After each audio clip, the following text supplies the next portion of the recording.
Hey everybody, it's John Hope Bryant, and I'm live. Relentless. That's my whole motto, and that's what's really more than anything allowed me to achieve whatever success I've achieved up until this point. I'm encouraging you to be relentless. This is Saturday morning. It's a pop call. John Hope Bryant, a builder, an entrepreneur, built several companies. Operation Hope, which is featured here as a link on this site. In the comments, the Promise Homes Company, which I'm building now, which is one of the largest companies of its kind already in the country, Bryant Group Ventures, etc. Hey Mary, everybody was signing on. It's gonna be a really hot topic today. Hey Lakeem Kwetsi, what a beautiful name. Moy, I assume this is from Africa. Hey Moy, Shirley Juste, if I said that name right. Rakita, my cousin. Hey, tell everybody from St. Louis to sign on, Rakita. Hey Derek. Afternoon. So hey Najee, love you, man. Thank you for everything you're doing and for our work in LA. Mary's in with my Operation Hope Coffee, Mary. Rosalind, hello. Let me know what city or country you're signing in from. Najee says teach, brother. Hey David. So let me get into this topic. I know you guys have a busy weekend. This is an important topic. I intentionally put entrepreneur in front of my name on this video introduction because I think that that we have enough personalities. We have enough. We need them. Preachers. We have enough politicians. We have enough basketball stars. When I say we, I mean people of color, African Americans in particular, people of color, those who are downtrodden, those who are trying to come up in life, whether you're white, black, red, brown, or yellow. If you're poor and struggling, you're looking for role models. We have enough baseball stars, football stars, basketball stars, rappers. Okay, you guys are agreeing here. Preachers, I've said, politicians. What we don't have enough of is business people who create jobs, and entrepreneurs. Warren G. from Cape Town, South Africa. She says, where's the rest time to reach out to me? It's now. If you want to talk to me now. Talk to me here. Hey, Donna Smith. I answer comments here. I do this social page myself. Otherwise, I'm too busy running businesses. So you want to ask me questions, ask me here. Hey, JL, wearing your bracelets, by the way. JL, young 16-year-old entrepreneur from Hope Business in the Box Academy. I saw West Palm Beach just signing in. Somebody said we've got enough dealers. I think he said drug dealers. Exactly, too many of those.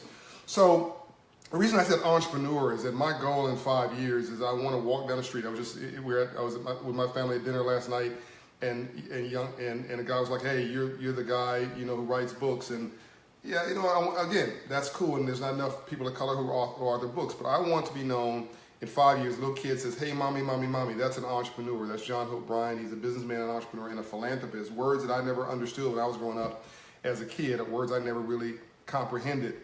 So let's get into this. Why is that important today?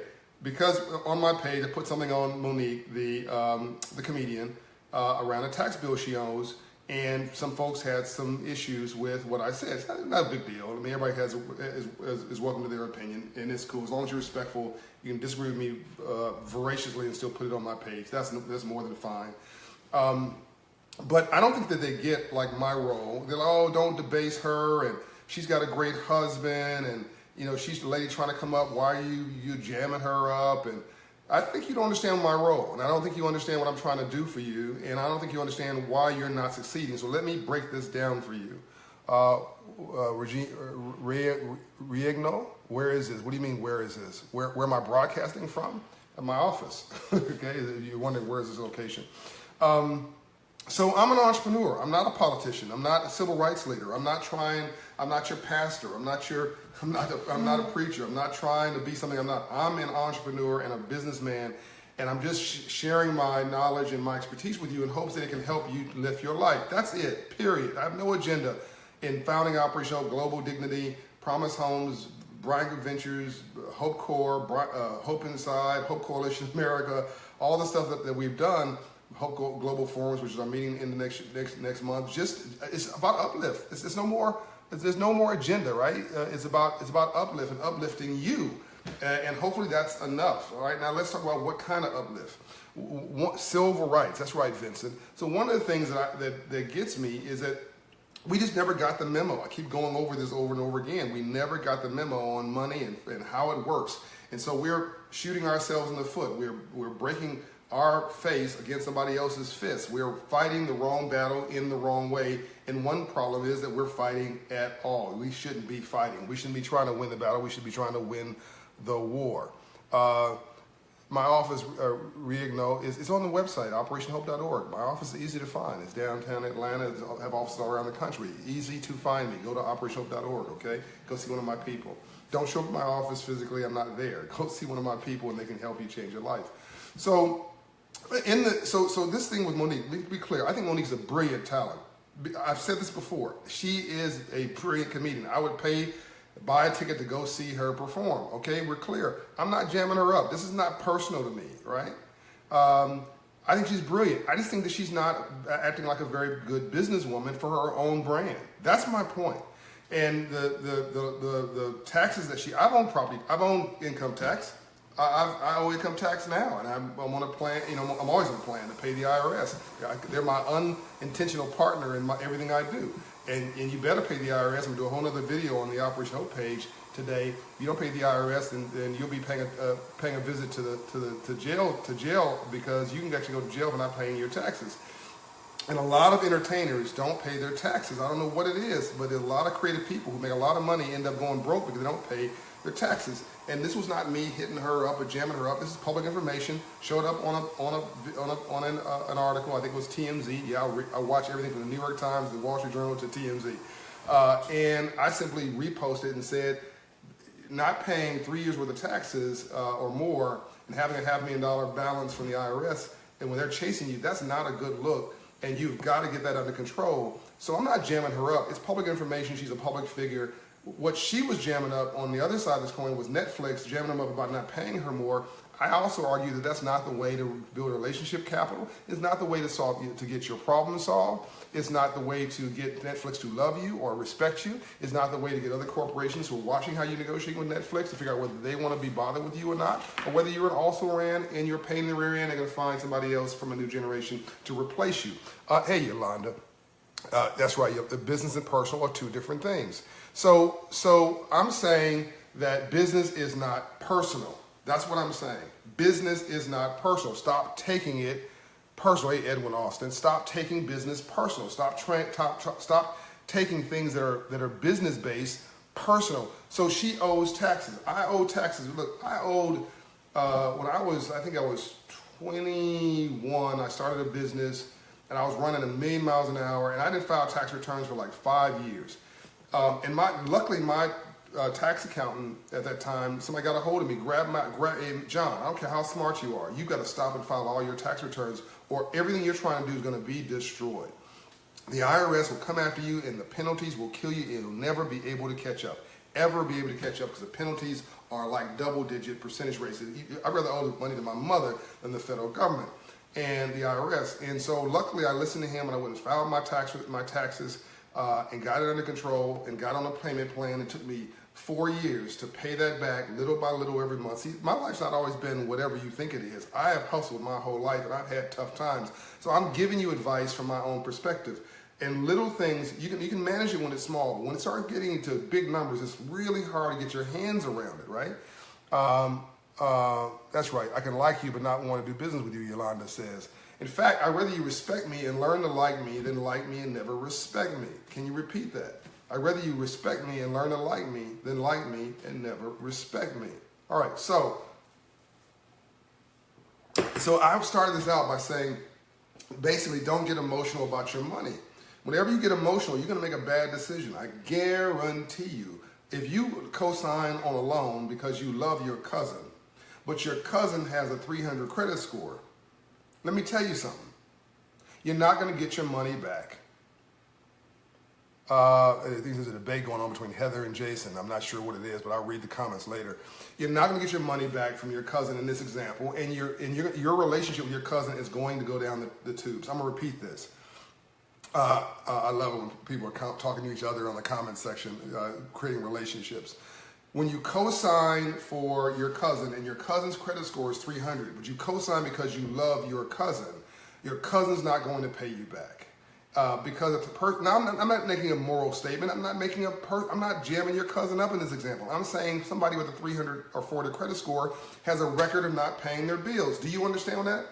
Please comment now. Thumbs up or thumbs down. I'm not making a moral judgment about somebody. I'm saying I used to have a 500 credit score, right? And it was because I defaulted on some obligations. It was a reason why my credit score was 500. If your credit score is 300, then you're not. Nicole says, I agree. Give me some feedback here. You just don't pay your bills, and that person doesn't pay their bills. Who you're co-signing for, they're gonna end up defaulting. Hey, JB Obono, they're gonna end up defaulting. Yeah, that's right, Rakita. The IRS don't play, and you're gonna end up stuck with the bill, and now you're gonna be angry with you and your cousin, and then your cousin's gonna be jamming you up like, man, why are you on top of me? Why? We're family, and see, that gets real messy. If a relative of mine comes to me and says, I need a loan, and they need $5,000, I'll say, look, I don't have $5,000, but if I believe in them, here's a few $100. It's a gift for you. Just take it. Or I'll give them the money that I can afford to lose in the form of a loan, knowing I may not get it back. Do you understand what I'm saying? Okay, it looks like you guys do understand what I'm saying here. So don't make money, don't make business decisions in a personal way. If you're going to go in business with your spouse, understand being in a relationship is tough enough. You better have a really good relationship with your spouse. Otherwise, the business may go down the toilet and your relationship too. You've got to go into things with a clear head and do it in a clear way. Don't get emotional about your money. I'm actually coming to believe that if you're in a new relationship and you guys are going to live together, love together, work together, maybe get married, I'm actually thinking that there might be something like a basic business contract you want to have to say, this was mine before we got married, this was yours, this is mine, this is now what's ours, and then everything, after that point you guys share together, but you organize yourself on the front end so that you don't end up in an argument over money in divorce court, where the only person who gets paid is the lawyers on the back end. I guarantee you that the court system, family court system, is only designed for the courts and the lawyers to get paid.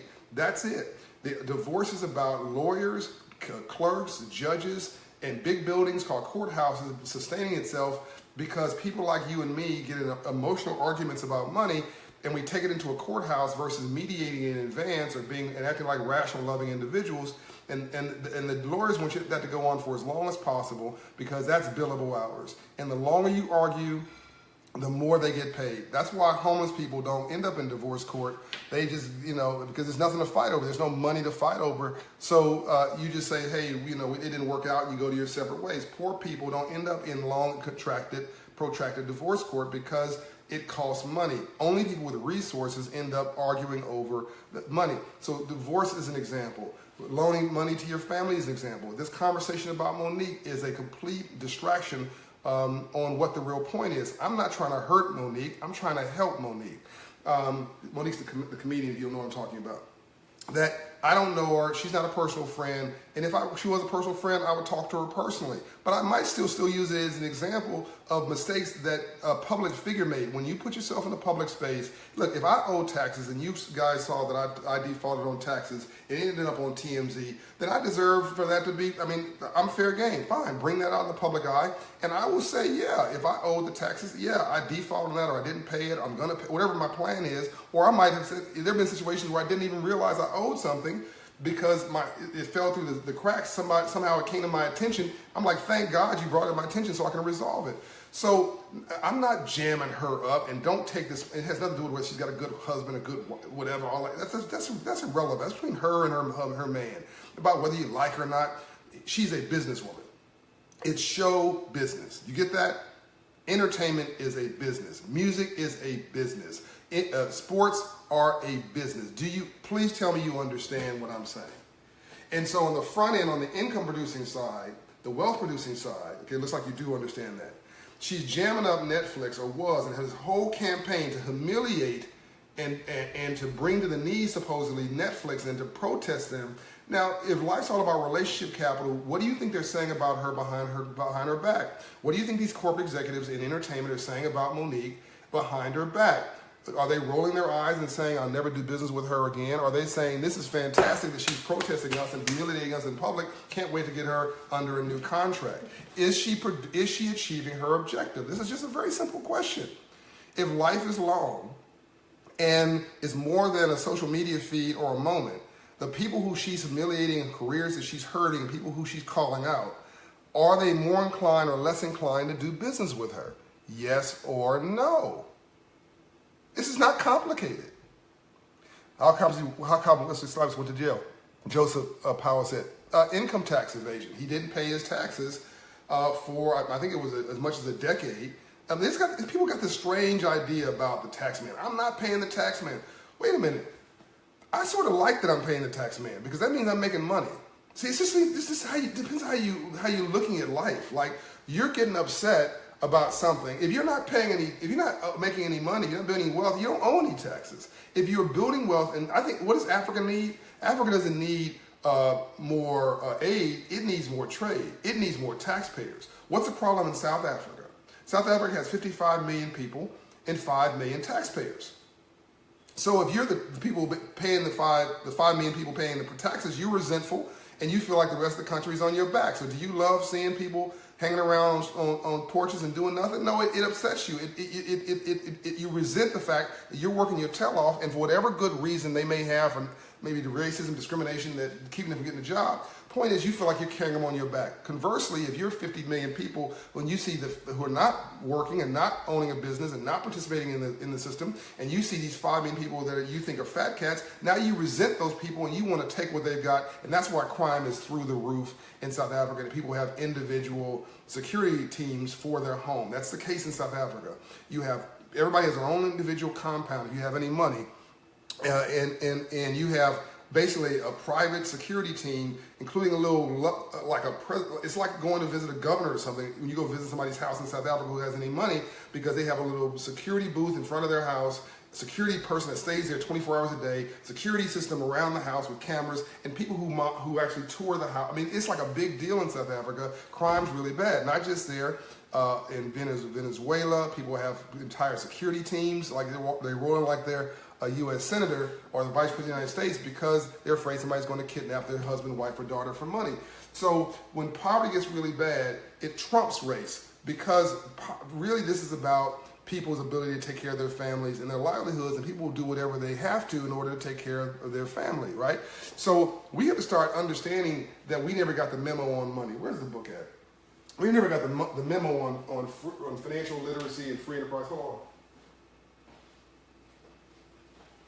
We never got this. We never got the memo, right? And there's a memo on how money works, how power works, how free enterprise works, how capitalism works. And you never did anything important without a relationship. You didn't go to the internet to figure out who's gonna do cancer surgery on your loved one. You didn't go to the internet. I don't know what's a good example. I mean, anything like really, really important, like, somebody's going to babysit your children for the first time. You want to know somebody who knows somebody who can vouch for them.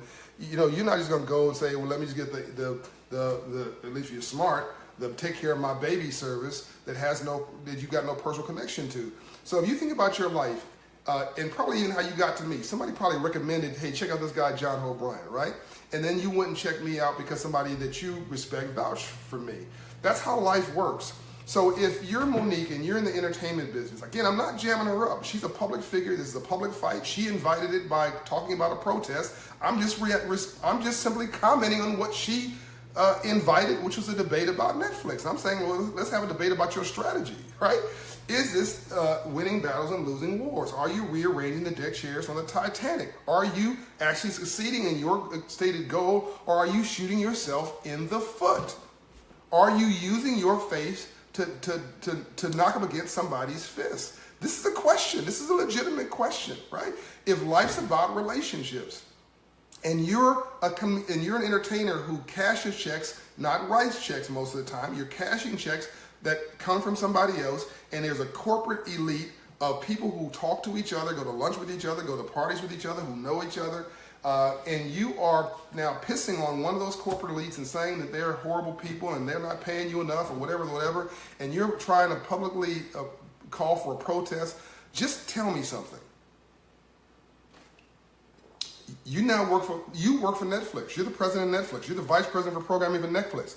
Are you going to hire her? Right, debate and still have coffee afterwards, Yolanda Frazier says. Talk without being offensive, listen without being defensive, and always leave even your adversary with their dignity. Disagree without being disagreeable. So, I mean, Dr. King would march and shut down these towns and their economies because most of the customers were black. Then he quietly sent Ambassador Andrew Young into that small town to meet with business leaders behind closed doors afterwards to negotiate a deal. And leave them with their dignity. And that's how the whites only signs came down in the civil rights movement. From the soda shops and the department stores, it wasn't. He said, look, you don't need to humiliate them, right? Make the point, cut the deal, and let's move on. So is in this example, because I think you guys are getting this whole thing wrong. You're getting emotional about money. And money's not emotional. Money is business. Wealth is a mindset, right? I'm asking you a question. You now work for Netflix. You think you're a good person, right? And now you got somebody challenging your lifestyle, your way of life, your ability to take care of your family, and your reputation, saying that you are a racist or a horrible person because they think they should be paid $5 million, and you've offered them $500,000. Well, by the way, if you don't want $500,000 from Netflix, go to somebody else.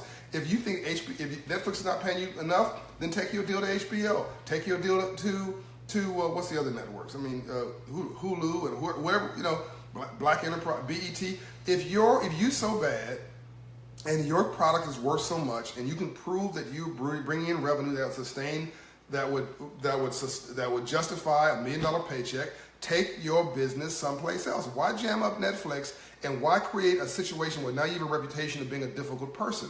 I'm just asking a question here. John, your videos have helped me with my finances tremendously. That's Rakita, my cousin. No, dignity in business is crucial for success. That's Janice Weir. Exactly. This is just a radical movement of common sense. Nothing I'm saying here is brilliant, right? This is just common sense. And stop. I mean, you should know by now that I'm not going to attack somebody personally. You should know by now in 300, 400 videos, whatever I've done, in 2 years, that's not my style. It's not the way I roll. I don't even have time for all that madness, right? I have no interest in attacking somebody. I'm an entrepreneur. I'm just trying to help you win. I'm trying to help you win. I'm trying to help you win. And stop taking things personal. I just think that she's a brilliant comedian who's been given very, very bad business advice. And I'm trying to help her, hoping that somebody who watches these videos will talk to her and say, have you seen John Bryan's videos? You should probably, late at night when when nobody else is watching and you're taking the whole public official off and don't get an attitude, don't get your back up, don't get defensive, just sit and watch this dude and listen to what he has to say. And just tell me, is there anything I'm saying that's wrong? You should not be careful with the toe you step on. It may be connected to the rear end. You got a kiss tomorrow. That's just life. Be careful with the toe you step on. It might be maybe connected to the rear end. You got to kiss tomorrow. None of us are independent agents. And I'm not saying kiss somebody's rear end. I'm saying step over mess not in it. I'm saying disagree without being disagreeable. I'm saying negotiate at that table and then leave that stuff there and then go back and go out and have lunch with that person. And you don't win that battle, leave that battle there on the battlefield and go and figure out how you're going to win the war. But when you start protesting major corporations, you better be right. That's bottom line. And this was not about Netflix, in this example, discriminating against a whole block of minorities or not giving women opportunity, and it's proven that women get paid less than men. This is about, she was saying, I'm Monique, I'm a brilliant, whatever, I'm the best in my field, and I'm not getting paid as much as this other dude over here. And I think that the revenue models are just different from Chris Rock. I just think that they're different. And if she disagrees with that, she should produce data that proves that it's different, not go on to some public attack deal, which is doing nothing but hurting her with people who she has to rely on in the future to write her checks. If she doesn't handle this right, in 5 years, you won't hear Monique. There'll be another comedian or group of comedians that have come on the scene and she's gone, right? And it didn't help now that now there's a report that she's behind with the IRS for $500,000 in property taxes. And then you can choose to jam me up for that, but I'm just simply stating the fact. She attacked somebody. I'm just simply saying that when you walk away from $500,000 here from Netflix, which could have leveraged into something else, and then you have a $500,000 tax bill over here, it just seems to me that all you're doing now is fighting. Now you're an expert in surviving and not thriving. Did you get that? So it doesn't matter whether you're making $5 an hour, I think that's illegal now, $10 an hour, or you're making $10,000 an hour, or you're making $25,000 or $500,000 on performance. If your outflow exceeds your inflow, then your overhead will be your downfall. I'm gonna repeat that. If your outflow exceeds your inflow, then your overhead will be your downfall. If your outflow exceeds your inflow, then your overhead will be your downfall. So you've got to understand that you've got to manage your brand. John Bryant Inc., Yolanda Frazier Inc., the Relentless. That's right, Yolanda. Are you branding relentless? Am I branding relentless? I should. That's actually my motto. Maybe I will. Thank you very much. This is actually a young entrepreneur's company called Entrepreneur out of Miami. Some 19, 20-year-old entrepreneurs that I support. But I may get onto that whole relentless deal. Thanks for the idea, Yolanda. I'm going to do a whole thing on taxes on the Operation Hope page, maybe right now to finish with this.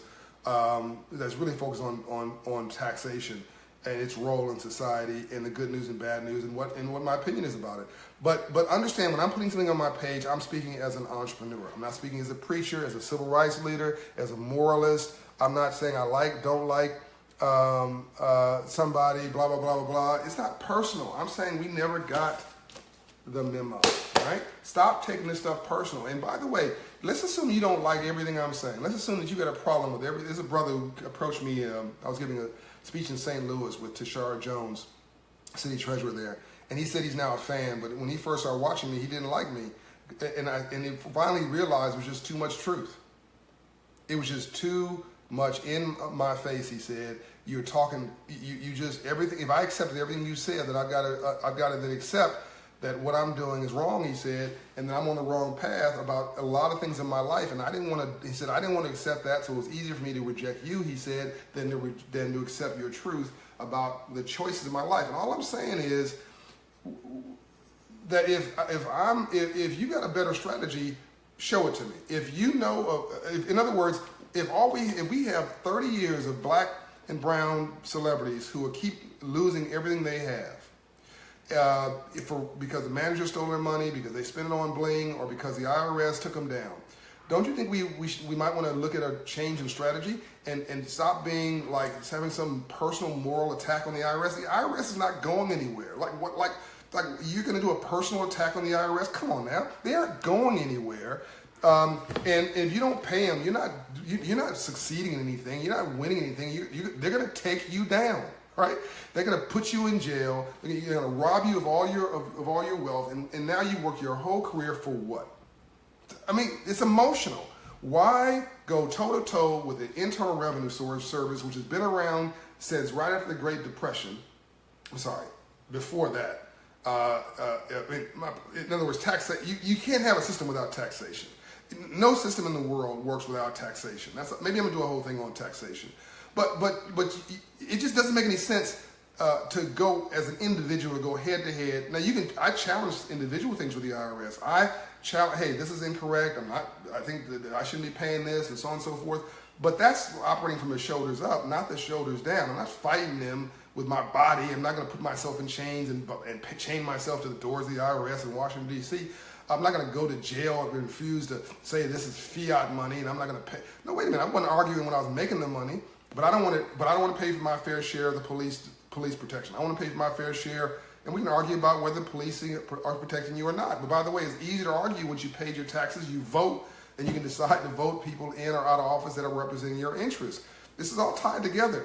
But taxes pay for essential services, roads, gutters, infrastructure, police, schools, all of that stuff that we take for granted is where tax. So if you're an entertainer and you want 100% of your money, that means you basically, not an entertainer, you or anybody, you want 100% of your money, you want to live off of everybody else. Are you down with that? So we can argue about whether it's fair or not. That's what debate's about. But when you just decide to give the IRS the middle finger, you end up like Al Capone. He was guilty of all kind of murder and mayhem, but they didn't convict him of that. They convicted him for tax evasion. And I just think this is not a smart strategy. So I'm just trying to help you get the memo. And all I'm saying is, I'm not telling you that doing what I'm saying is going to make you win, but I guarantee you go negative that you're going to lose. I guarantee you that if you fight this system for no other reason than fighting it and you get emotional, you're going to lose. Every decision you make emotionally is going to be the wrong decision.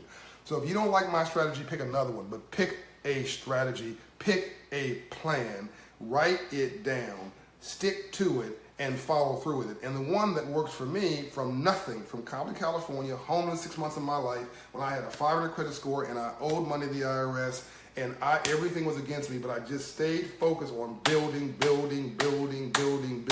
and not taking things personal, and not getting emotional, and believing in myself, and treating myself as capital. And now I'm writing this book, and I'm operating things around the world, operating in 74 countries, and living my own truth, and now trying to give kids a role model of what they could be, an entrepreneur. What can you do? I'm out. Have a great weekend. Love you guys.